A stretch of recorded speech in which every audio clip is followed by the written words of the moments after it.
Hello and welcome to the France 24 interview.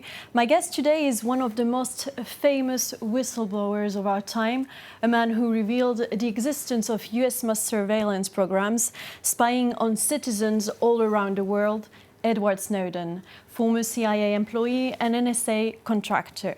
Edward Snowden, thank you for being with us. Thank you for having me. It's a pleasure. More than 6 years after your revelations, do you know if the NSA surveillance programs have really been reviewed? So they have been reviewed, but it's not in the kind of way that you or I would like them to be reviewed. I don't think the programs have been looked at with an eye for meaningful reforms on a deep and systematic level. What we have seen is changes in the laws in the United States and other countries around the world, actually, as well, to try to legitimize the surveillance by putting it on a sounder legal footing, particularly in the United States, for example. The NSA, their mass surveillance program regarding phone records, previously had the government collecting everybody's phone records and storing them inside the government. So the government just had a bucket they could sort of sift through and look at anything they want. They passed a law, the USA Freedom Act, that changed this and made that explicitly unlawful, which was already forbidden by the Constitution, but they were violating that law, and that's, of course, what I revealed in 2013. However, what they've done to maintain the same kinds of spying is to make a sort of Faustian bargain, like a devil's pact with the telecommunications companies, where they say, well, we, the government, will no longer hold these records ourselves, but we want to demand that you keep records on all of your customers for all of these phone calls. And then when we want these records, when we want to look into someone's private life, you simply have to provide all of these to us. So in terms of what does it mean for the average person, the government is still spying on basically everyone they want to and on a pretty extreme scale. But now we have a little bit more involvement by judges. It is an advance, but of course it's nowhere near enough. You said in 2013, in the very first interview you gave after your disclosures, that your greatest fear would be that nothing would change after your leaks. Do you feel like something has changed today? Oh, absolutely.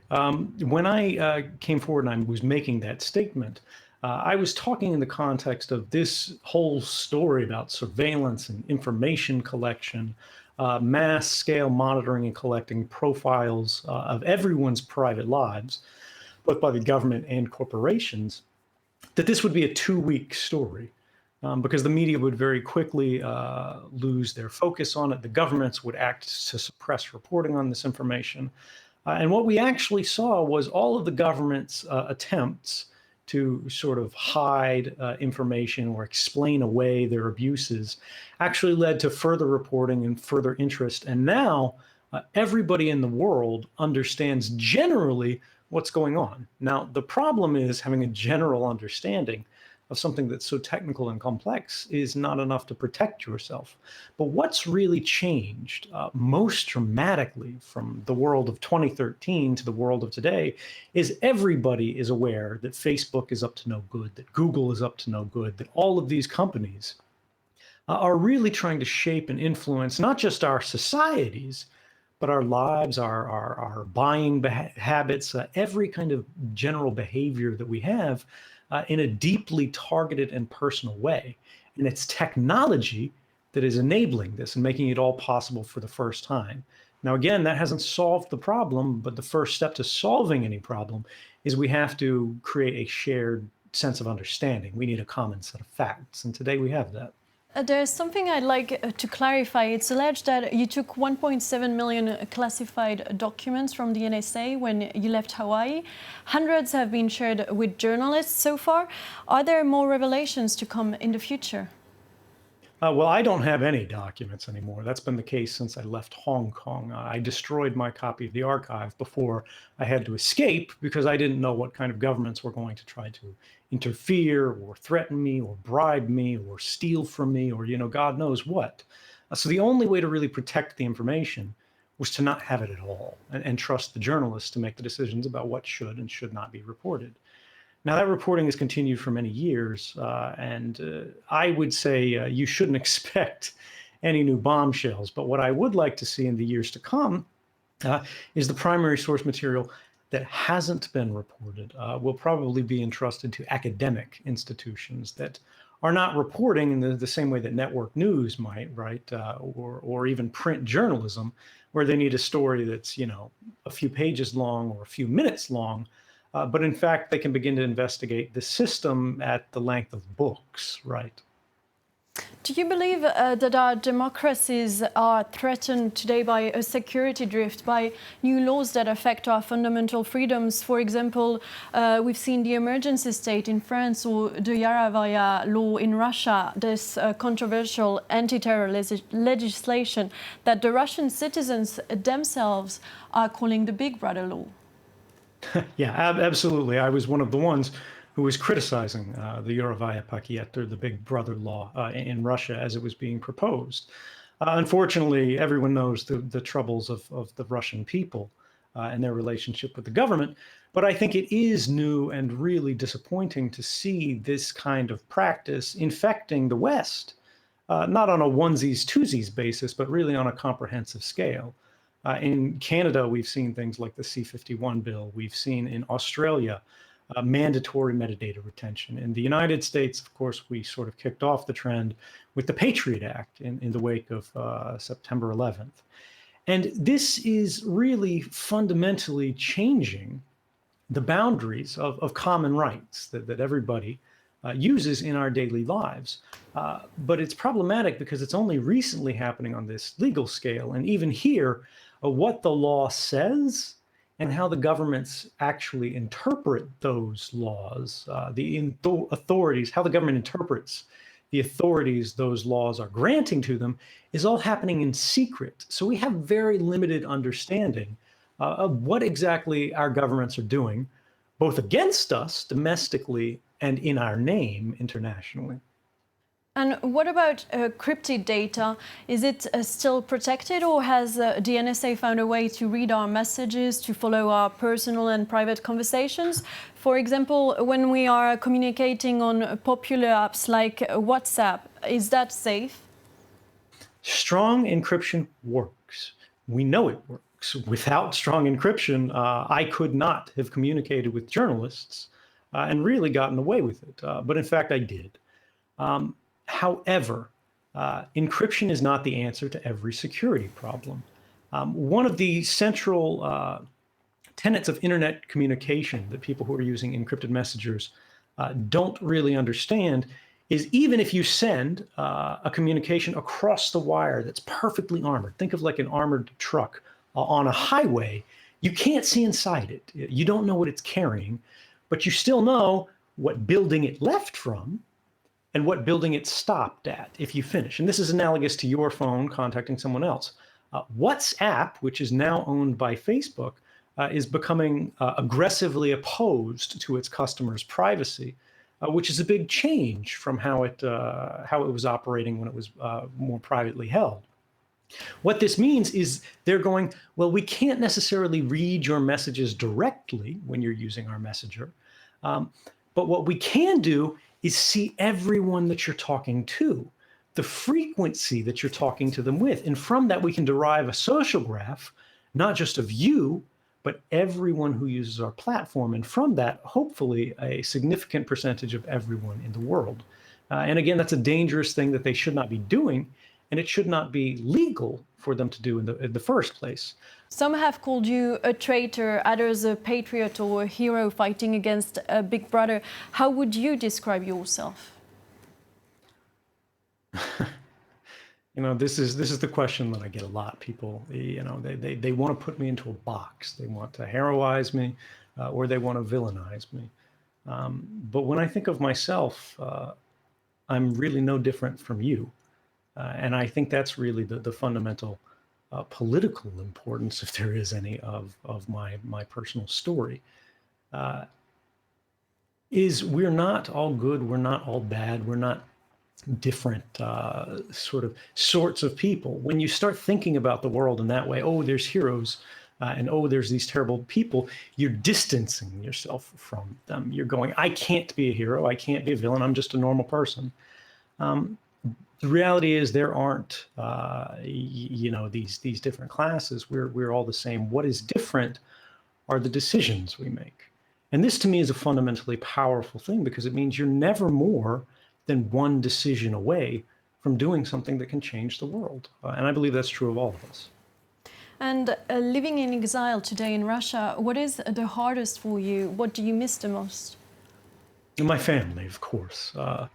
I think for everybody, it's hard to be separated from home. And for me, it's been a very long time now, going on 6 years. And you haven't seen them at all for the past No, 6 years? I have. They have visited me in Russia, but of course I can't visit them. I can't go home in the same way, and that's unfortunate. But some of the sting is being pulled out of exile by technology. The way that we communicate today, now I can communicate with my family. People ask, where are you living? What are you doing? And of course, I'm stuck in Moscow, not by choice.